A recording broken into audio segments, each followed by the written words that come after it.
Hello, hello, hello. Welcome to the Ninjas of Another Color podcast.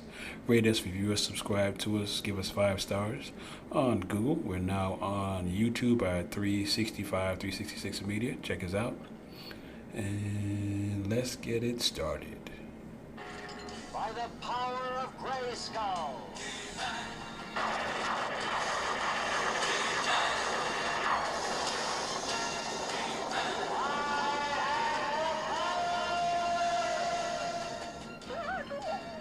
Easy, Cringer.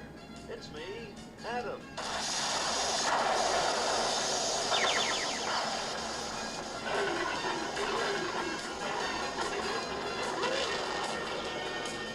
What happened to... All right. Yep. It is Juneteenth. Happy Juneteenth. Yeah, the federal government gave us Juneteenth.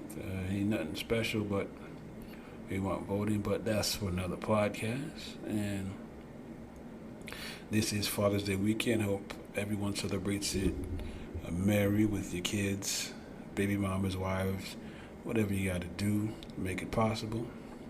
And again, this is Happy Juneteenth. And for our starting story, the Braves took 2 games from St. Louis, back-to-back games, scoring, I think, 8 runs. The St. Louis Cardinals. The game has been rained out today. They'll play a doubleheader tomorrow. It looks like the offense is getting started. We almost had a no-hitter in the first game. Charlie Morton went 7 and a third, gave up 3 hits, but went into the 7th inning with no hits. He walked. It wasn't a perfect game, but it was good. Offense exploded. The game before where they lost to Boston, where they came up in the 9th and they scored 1 run, and Acuna got threw out at third. That was just kind of insane. So let's kind of listen to the highlights.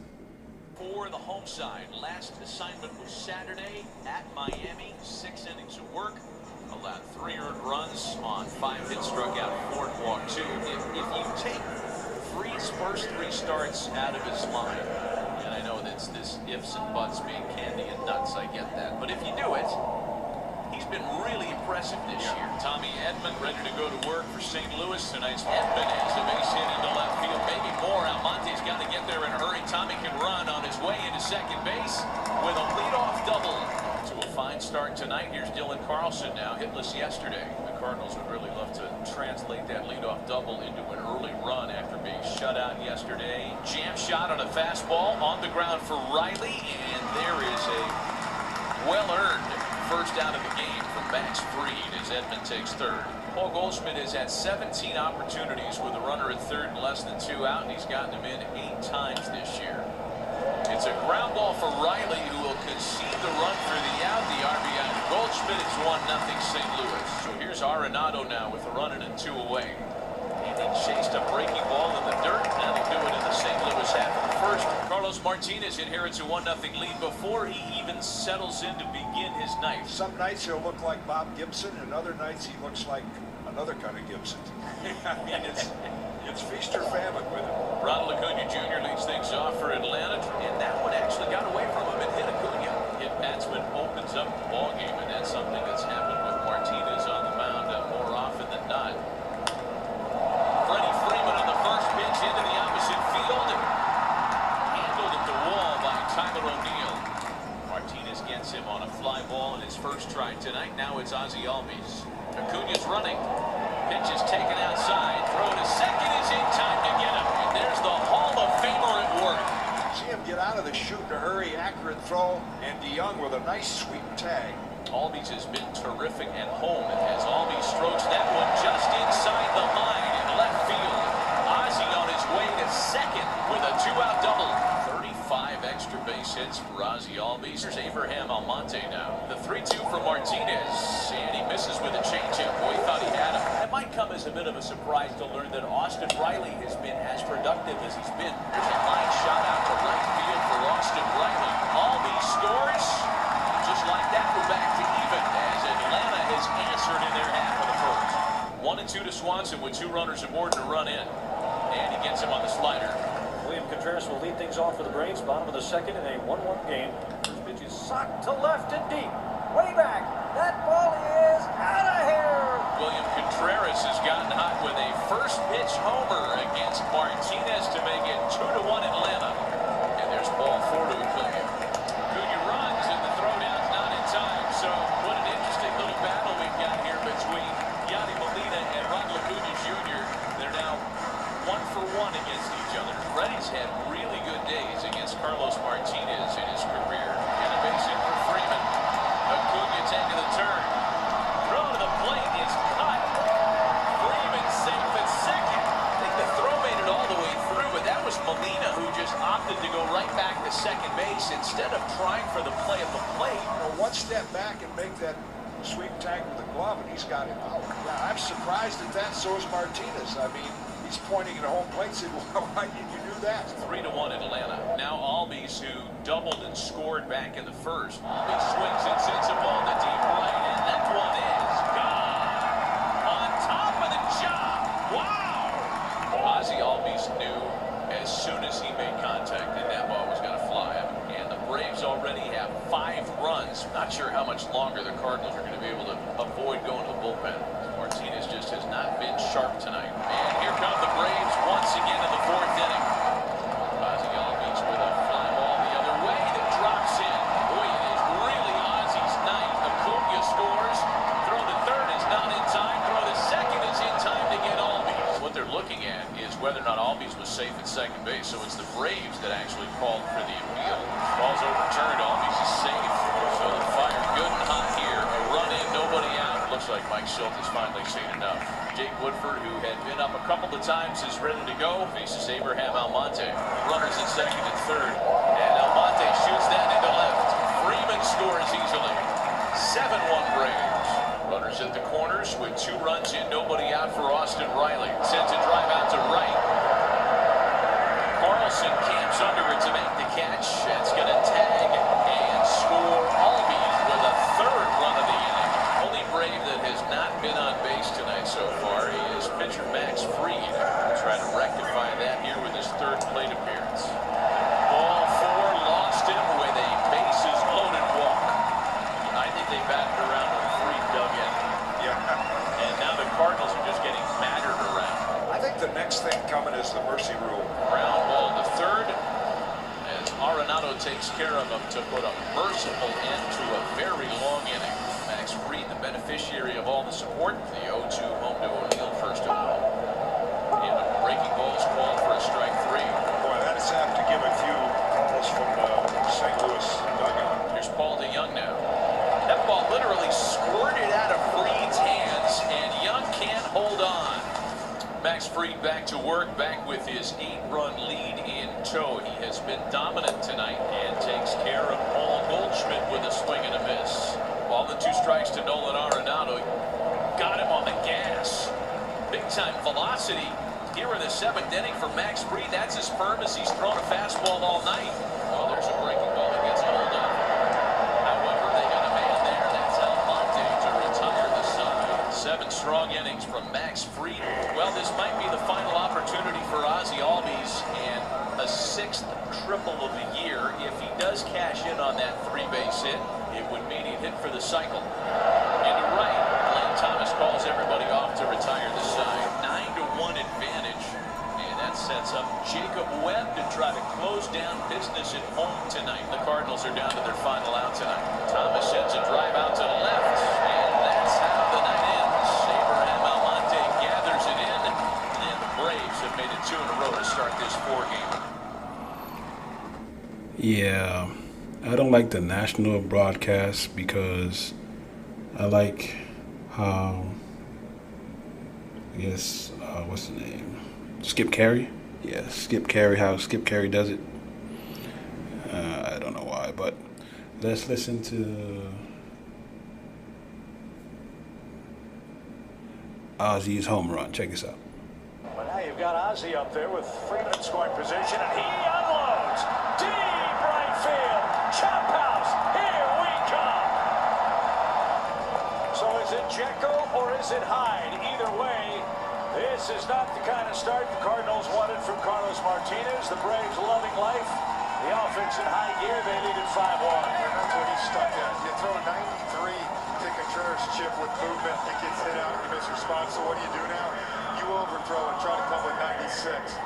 And miss right to Ozzy's wheelhouse. Yep. That was in Ozzy's wheelhouse, and where did it go? Top of the chop house. Yeah, I like the home run call better from Chip, because Chip has a better, I guess, acoustics. No, but let's listen to Freddie's RBI single. Let's see if Freddie's is a little bit different. Swinging a shot into shallow right. That's down for a hit. Here comes Ronald. Edmund up. Here's his throw. It is to the plate. Safe, and Freddie advances to second. A good throw by Edmund. Molina never made an attempt to tag out Acuna. The Braves get a run and a base on that play, and Freeman's great work with 2 outs continues. It's 3-1. Yeah, I'm not going to lie to you. I'm a little dumbfounded on... You see this? Edmund makes a beautiful throw. Look at this. I actually think he would have had him. I really do. Travis had a hit last night. Okay, hold on one second. Yep, that was kind of perplexing. Ronalds was coming around third. He was dead to rights if Molina just turned around and just tagged him, because he was dead to rights. Another play where they're being over aggressive, but it worked out because we got the run. Yeah, I was kind of... we got lucky on that one. The Cardinals were going through I guess a brain fart, because Ronald was dead at home. Let's listen to the younger Contreras do this. He needed one of those. A tough go of it here in June, and he jumps on the first pitch, drives that to left. Look at that ball carry out of here. He ambushed him, and the Braves lead. You know, the Cardinals got to think another Contreras. Wilson with the Cubs, and now William with the first pitch homer. And you said, Chip, you've been scuffing last night. And a little pop. All right, kind of got. Yeah, here we go. And yeah, man, William Contreras, star in the making. Just gotta clean up the defense, and we'll be good to go. And this is another run-scoring play. And a little pop into shallow left. Long run to Young. He's not going to get there. It's a blue pit. Look at Freddie run. He's on his way to third. High throw. Ozzy on his way to second. And they got it. Yeah, but replay showed that he was safe. Yeah, so the gamble paid off, and he was safe. So yeah, no spilt milk, nothing like that. So yeah, no Braves game today. So we got basketball. We're moving on to basketball. We got a trade. Kimba Walker got traded to the Thunder for 2 players and a pick. Boston wanted to get off that contract. That's why that trade went through. But I don't think he stays there long term. I think he gets traded one more time in the offseason. And Zion is unhappy Zion's people are unhappy. Don't know if it came from him, but reports say that he is unhappy because he's in a small market. I think he's too big for New Orleans. Yeah, he might need to be traded. And guess who has cap space? And guess where he's from? Yes, NYC. Zion and Obi. Form a little front court, but hey, one can dream. We got a Game 7 tonight, Nets and Bucks. Game 7 tomorrow, Hawks and 76ers, the process. In my personal opinion, the Bucks win tonight because they are deeper. I say deeper than the Nets. As long as they do what they did in Game 6, take it to the post, baby. Take it to the post. They can't stop you. Yeah, take it to the post. So, and also with the the Hawks and 76ers. Shoot the lights out. You're at home. Trust the process. Let them run. But guess what? FSU in the house, big dogs. The Clippers are moving on to the Western Conference Finals. Powered by who? Man. Yes. Yeah, mama, there goes that man, a.k.a. Mark Jackson, the next coach of fill in the blank. All right, let's listen to some highlights.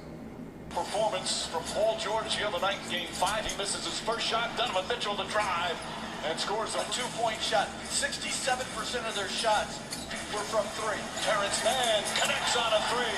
Man gets it. Especially Gobert, primary defender on. Donovan Mitchell connects on a long three. Kindly stolen by George. George on the drive, gets inside, muscles his way in. What he's able to do on both sides of the floor. Mitchell throws it up, can't get it. Gobert has both more. The third quarter of the last game. George has Conley on a big height advantage, although Conley has Man gets a three. Terrance Man. Bogdanovich, couple of fakes, blocked by Batum. George on a hard drive, gets inside, sidestep, missed. Terrance Man on the follow. It's been a man down to 6. Mitchell, pull up three-pointer. It's good. Donovan Mitchell. I thought he should have had consideration until he got hurt. A legitimate MVP vote. He carried this team at times for a defensive player. Mitchell stumbles with the dribble. Conley throws it up. Favors able to back it home. George inside the man. Man back out to Batum. Three-pointer. It's good.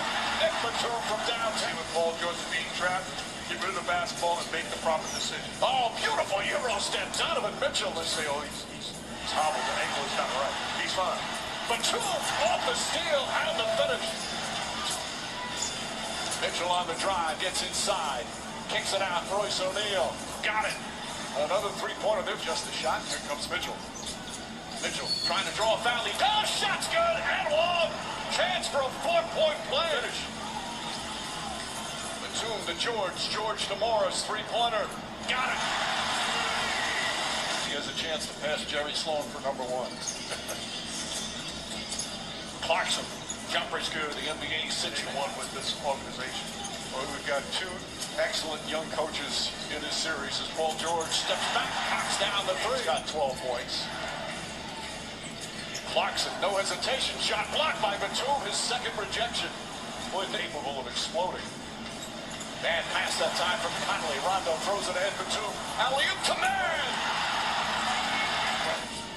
And is in the zone as a coach right now. Clarkson can't hit Gobert on the follow. Brown for the Nets. You know, these guards, as Rondo gets in and lays it in, these guards George against Gobert. There's Ingles. Bangs it home. Drifting to his right. Mitchell again the drive. Clarkson fakes and fires and connects. Clarkson now 10 points. Ron Lou talking about Clarkson and Bogdanovich. He goes, those 2 guys, they can go off. We got to really try and contain them. So far, no answers. Jordan Clark spin. Batum, oh, the finish. Period. He had a couple of 40-point games off the bench this year. Fires again. And a timeout call. Jordan Clarkson is your world. Do you? Clarkson, three-pointer, puts it up, pumps it in. Jordan Clarkson. Coaching there, the relationship evolved. Jordan says it's Ty who taught him all the routines he needed, how things are different in the playoffs. An outstanding performance. Mitchell drives into Batum, back at O'Neal, long three-pointer, got it. Royce O'Neal it out in the corner to Beverly. Jackson, corner 3, that's good. Reggie Jackson, 9 straight three-pointers. Marks it up top to Mitchell. Mitchell a three-pointer. It's good. Donovan Mitchell now with 9 against Paul George. Crossover. Mitchell three-pointer. Bang! Donovan Mitchell from especially in the last week of the playoffs. Mitchell, long distance 3. That's good. Donovan Mitchell a range. Donovan Mitchell range. He's hit a lot of long ones. Bad pass and stolen by Gobert. turns it right back over, and Paul George an easy bucket. Passing out to the perimeter, and he said that just cannot keep happening. He also told me they went over some new defensive wrinkles for when Clarkson. Behind by 25, reel off 9 in a row, another turnover. Terrance Man, some good defense, 3-on-1. Man to the basket, lays it up and in. He's got 21 points. Coach, you always talk about it. A 20-point lead today is not the same as it used to be. It's not, but when you shoot like this and the increased intensity of the Clippers. Corner three, Terrance Man again. Shot clock at 8. Conley finds some room. Mike Conley answers with his Good looks to Terrance Man. The challenge for him and the Clippers is to continue to be aggressive. Mitchell. Oh, nice guiding of the ball from Mitchell. Another three. Another bucket. Donovan Mitchell. This time the banker won't go. Kept the line, picked up by Morris. Ahead to Jackson. Look at Mitchell run down the floor, but Jackson, beautiful scoop up and under the floor. It shouldn't, but it takes a team out of the high screen and roll. But you can still run the same offense. Rudy Gobert on a perfect 21 points, but they can't stop the Jazz. Terrance Man gets inside. Man with the most points he's had time. Man the rebound. Man drives. Man finishes. 31. Spectacular. Jackson on the drive. Kicks it out for Man. Man three-pointer. Bang! Oh, what a man!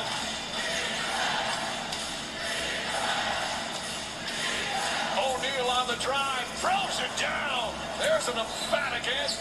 Reggie Jackson to Beverly. Jackson for three. Got it! The three-point madness. Jackson on the drive. Mitchell behind him. Nick Batum connects on three. Ties. Donovan Mitchell, step back three. It's good. Donovan Mitchell with Paul George a three-pointer. That's good. George on the drive against O'Neal. Batum for three. Got it!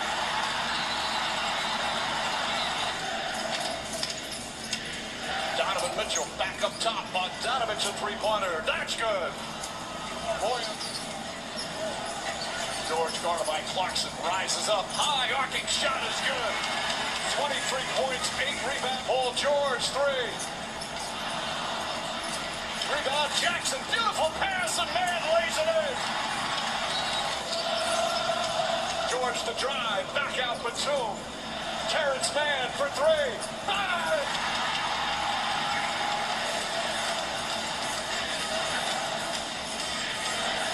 O'Neal fouled, shots good, and one. Conley slipped a bit. Mitchell a three-pointer, and he answers. And Donovan can have. Jackson to Beverly. Beverly tries a three-pointer. Beverly from downtown. Jackson's got O'Neal on him. O'Neal, an excellent defender. Jackson though on the drive, gets inside again, high off the glass. He banks it home. O'Neal launches. That's good. Royce O'Neal with a big answer. George on the drive. Back up top. Beverly tries a three. Puts it in. Patrick Beverly. It's a 10-point lead. 79 points in the second half, Jeff. He was brilliant again. Paul George gets the ovation as he's taken out of the game. Here at Staples Center. It's official. The LA Clippers are going to the conference finals. Yeah, man, the Clippers are going to the conference finals. That was a great job of negating their strength, which is Rudy Gobert. They just attacked and attacked him. So let's listen to Tim Legler, how he explained it.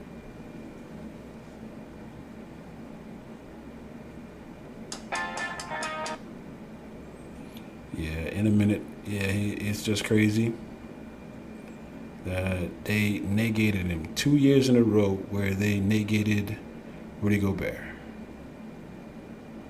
Check this out.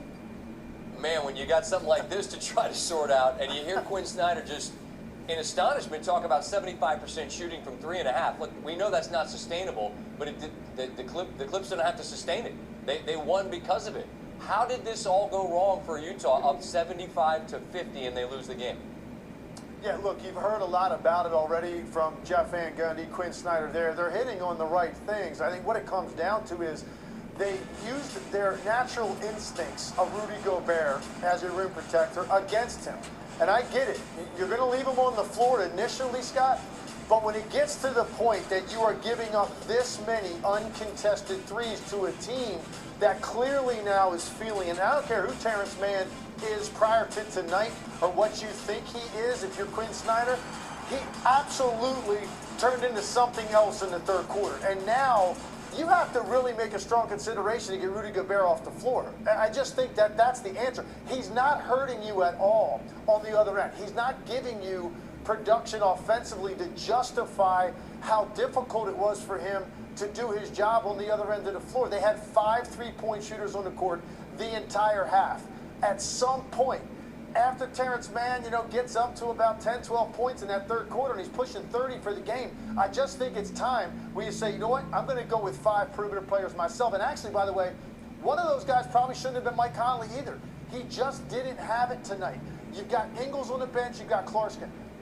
Put those guys on the floor with Donovan Mitchell, Bogdanovich, and Royce O'Neal, and try to now match up with these guys the best you can and rotate to the three-point line, because that's where the Clippers were determined to win the game. Now, the other thing, Scott, that Quinn said that was true, they had a terrible time keeping the ball in front of them. So even if you went with 5 guards, hey, maybe they're giving up layups at the rim because there's no shot blocker and guys are beating you off the dribble. But if I'm Quinn Snyder, at some point, I've got to at least try that adjustment, because Rudy Gobert has never looked more lost or confused on the defensive end of the floor than he was for an entire half. And you have to now go live with this, because these were practice shots. 74% is an absurd number, but these were naked looks for an entire half for the most part. At some point, you've got to try to match up better with the three-point shot, and they never did it. Couple of things here, Tim. We'll go ahead and project that the Clips will not shoot 75% from 3 in the first, second, or any other half against Phoenix in the Western Conference Finals. And this is not me saying in any way, shape, or form they're better without Kawhi Leonard. They're not. He's one of the best players in the NBA. We understand that. But is there something that Ty Lue has found in these last 2 games, whether desperation or guys taking on more, as Man did, that they can lean into in this Western Conference Finals and have confidence in? Yeah, I do. And I think, look, Phoenix is going to be in a similar boat from this standpoint. You've got DeAndre Ayton. He's another guy that's going to be out on the floor, and you're going to be 5 perimeter players. He loves to go track guys to the rim as well. Now, the one difference, DeAndre Ayton is capable of giving you 16, 18, 20 on the offensive end of the floor. He's going to get some drop-offs. He can post up. So you can at least try to counter some of that. Utah really wasn't able to do it. So I do think this lineup that they have found, where they're really not playing a big, and Nicholas Batum is probably the tallest guy in that group. And now you're going to add potentially at some point Kawhi Leonard to the mix. So now you got 6, 7 guys that are all perimeter based, and this is the style now going forward for them. They do a great job of getting into gaps and seams off the dribble, whether it's Paul George or Reggie Jackson in particular. And they're doing a great job right now of finding the right guy and moving it around the perimeter. And they took advantage of the fact that Utah only had 4 guys chasing 5 in the perimeter with 1 guy under the rim. That's not going to add up if you do the math on that. Right. Phoenix is going to find themselves in a similar boat. And I'm telling you right now, if they're watching that game tonight, and actually I was thinking about this, at some point they're probably thinking, well, I guess we're not playing on Sunday yet, and I wonder if any of those guys tuned out and didn't watch the second half, and they got that text message, hey guys, we got game 1 on Sunday, just so you know. I would like to see the expression on some of those guys' faces when they find out now they were playing, because I guarantee at halftime, at the beginning of the third quarter, they thought, no chance are we playing a game on Sunday. They've got to adjust to what they just watched. That's some serious film breakdown, because they're going to be in a similar situation with DeAndre Ayton on the floor. A lot of plans changed as that second half unfolded, included our entire show, man. It was a blast to watch a team when they absolutely catch fire collectively, and they did. Yep. It's just insane that they took a strength and made it their weakness. They took advantage of Rudy Gobert's planting his foot in the paint. And Terrance Man, like he said, he is the man, and like that's just insane. But guess what? He did it. The Clippers are going to the Western Conference Final for the first time. This might be a new team in Utah because they exposed Rudy Gobert. So, yeah, man, we got game 1 on Sunday, game 7. Gotta love NBA basketball. And we'll be right back. And we are back. Rate us, review us on Google, on YouTube. Make us the best podcast. This is Ninjas of Another Color. Happy Juneteenth. Happy Father's Day weekend. And the next one we're getting into is Loki. Loki episode 2. Is it female Loki or is it Enchantress? I think it's a combination of both, but hey, I still like it. They're trying to create the multiverse. And let's get a little a snippet of it. What happens when a Nexus event branches past Redline? Very bad things. Come on, Loki. What is it? It's when the TVA can no longer reset a Nexus event. And that would lead to the destruction of the timeline and the collapse of reality as we know it. Whoop. Watch it. Where's your manners? That is not nice. Yerk. We've grabbed enough temporal aura to know it's our Loki variant. But which kind of Loki remains unknown. The lesser kind, to be clear. I don't want anybody out there to forget what you are. Because you already know that we can catch you, and how's betraying us going to get you any closer to the timekeepers? An audience with the timekeepers is on the table. I can deliver you the variant. Assurances that I won't be completely disintegrated the moment the job has been done. Right. I'll need to speak to the timekeepers at once. They're in graver danger than we realized. He's lying. Just playing games. There's no one out there. Yeah, me for a second. My ears are sharp, too.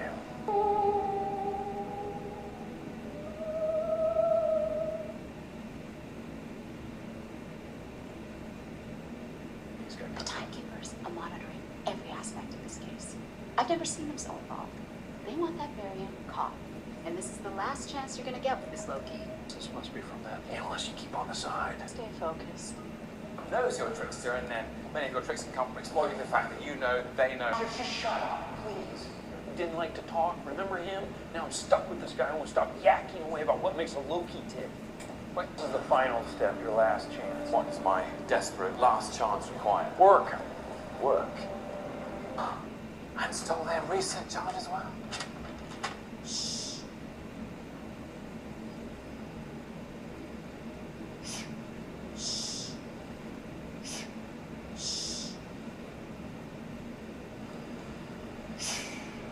I'd like all files pertaining to the creation of the TVA. Those are classified. The beginning of time, then. Those are classified. Okay, the end of time. Those are classified. Okay, what files can I have?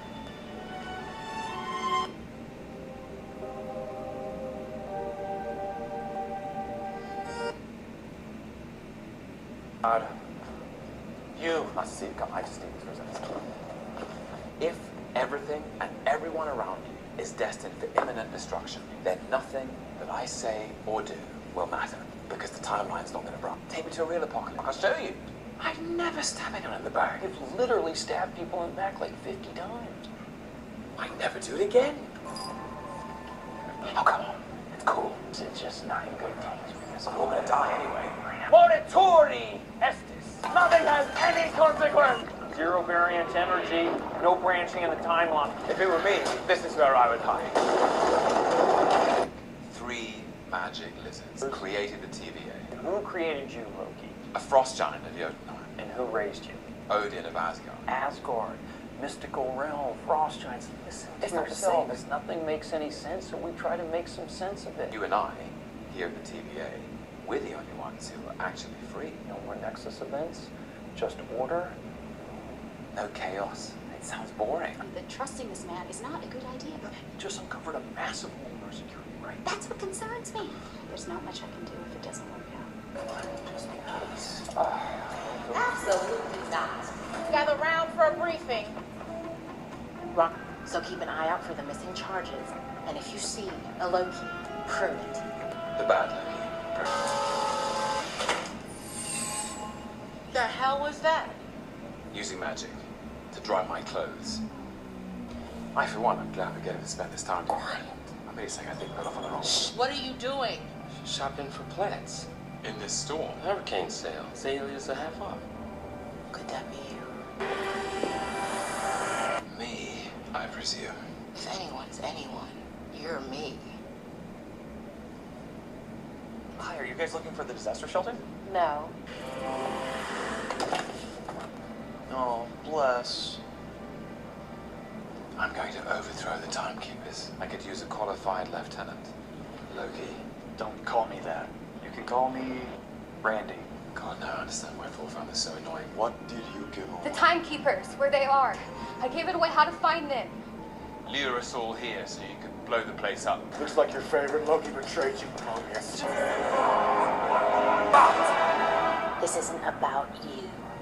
Right. Where are they going?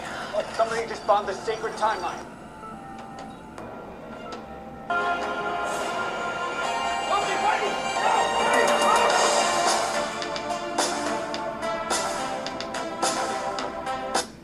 Yep, Lady Loki, aka Enchantress, is going to create the multiverse, or is going to save herself by erasing the events that happened. Because if you, I don't know if you saw it, but there's some timelines that she sent those, I guess, erasers to. Ego, Ragnarok, I think Avengers Endgame also, to reset the timeline. So I think that's what's gonna happen, but don't hold me to that. Right, I think Loki is a good show. Everybody thinks it's the best, but I don't think so. I still think Falcon and Winter Soldier is the best, and the next one coming up is Black Widow. I think it's this month, and then Rick and Morty is next week, or this week, or something like that. All right, another show that I'm checking out is Superman and Lois. It's a spoof of Superman having kids, and it's good writing. They're on episode 10, and it's on the CW. Also on the CW is Batwoman, the girl from, she's a good actress. She's a black girl that I didn't even think she was there, but yep. Anyway, Flash is also good, but this one I think it's gonna take over the flagship of CW in a few. Can't wait till Noah comes back on The Flash, aka Noah West Allen, the Tornado Twins. But in this episode, they remove the consciousnesses from the people of Smallville. Let's get an excerpt. There is no us or them.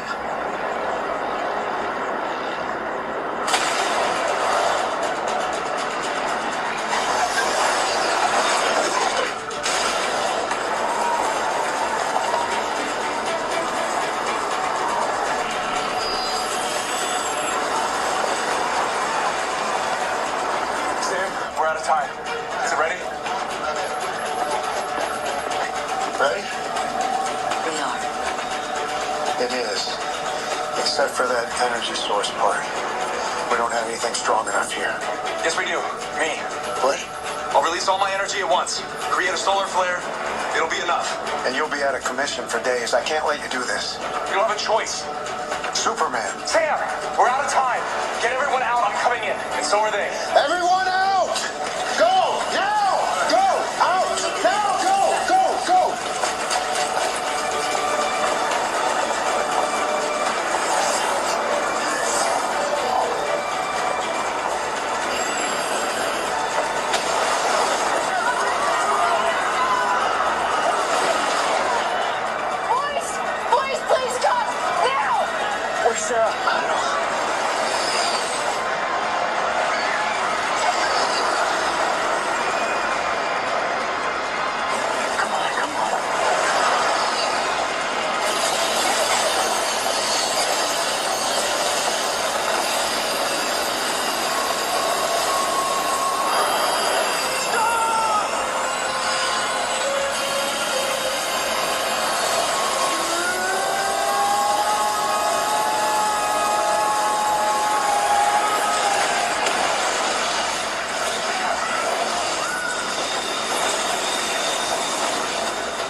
Yes.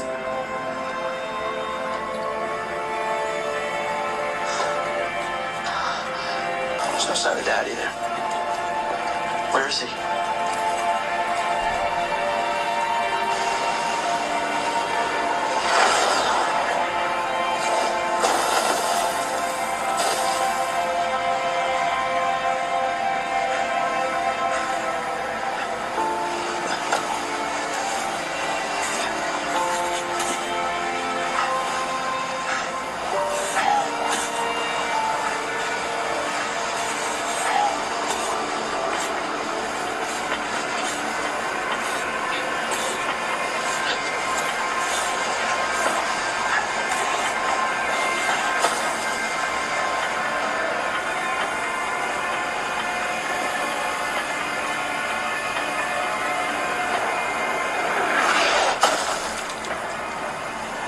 Just us? For now.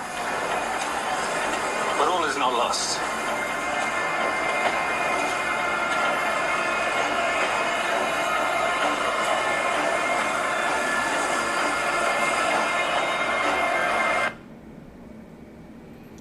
All right.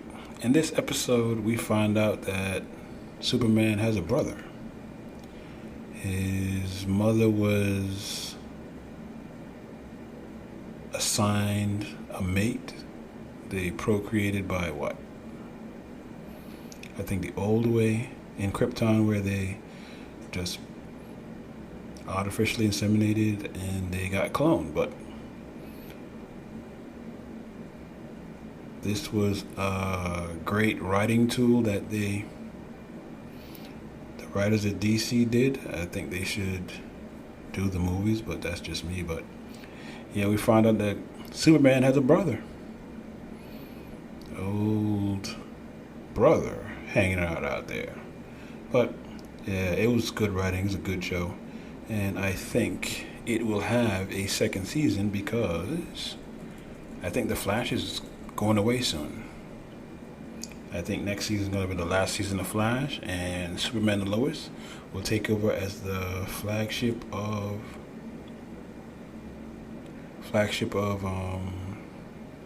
the CW. Alright, we talked about Superman and Lois, Loki, the Clippers, and we're going to go to our main story, Bad Batch. Bad Batch is in episode 8. It's mid-season.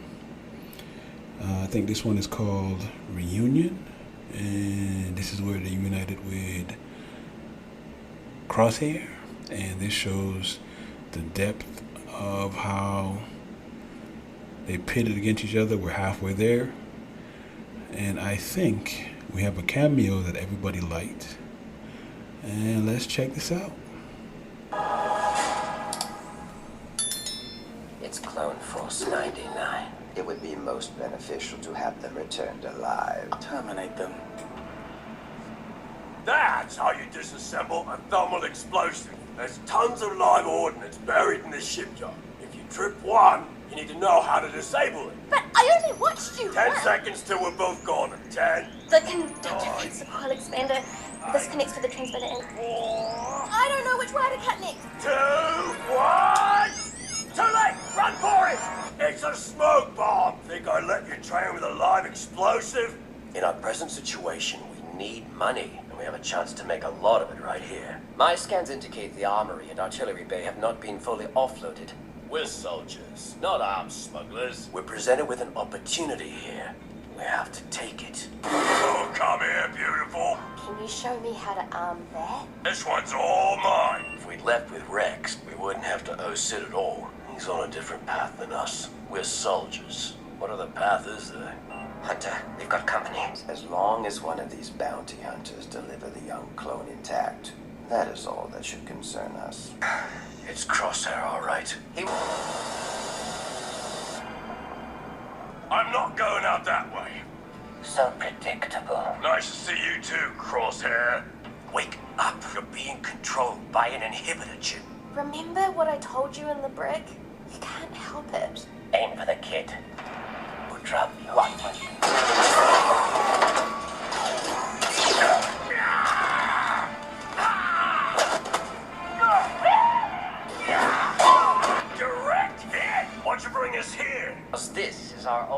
Enchantress off the cruiser. I don't even know what that means. Never been inside an ion engine before. It'd be weirder if you had.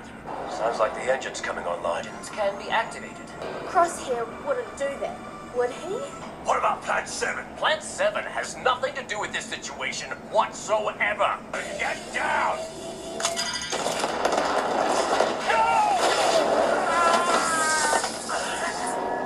Turn the engines off. They're headed for their ship. Stop them. Someone's here.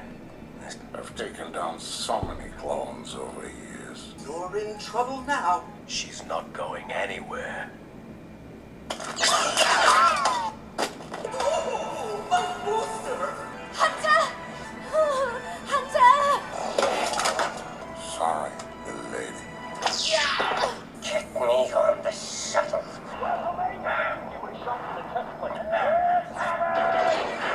He took Omega. Crosshair, a bounty hunter. We have to find her.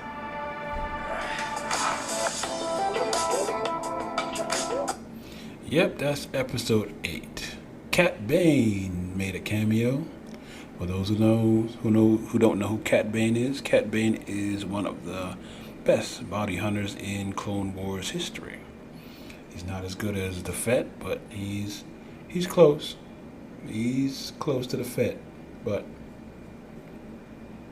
he took Omega back to I guess he's gonna take her to Camino. There's a Camino, and I guess she's gonna meet up with Crosshairs if I am writing the story. And Crosshair got burnt, and they're probably gonna either remove his chip or he's gonna learn that the Empire doesn't want clones anymore. Yeah, I kind of like the story, but I'm trying to see if I like how they hid Hunter's scar with his headband. That episode showed each and every one of their skills. Hunter's tracking, Wrecker's brute strength, Echo's, I guess, robotic and not really non-humanic, but he wanted to leave with Rex, and shows Omega trying to reach out to Crosshair. But I think it's a great show also. We got 8 more left, and then we're gonna see. Alright, this is Juneteenth weekend, so let's go ahead and celebrate it. And it's Father's Day weekend. Give those fathers a great big hug and all they do. And we will see you next time on the Ninja of Another Color podcast. Rate us, review us on Google and SoundCloud. And now we're at YouTube. See you later.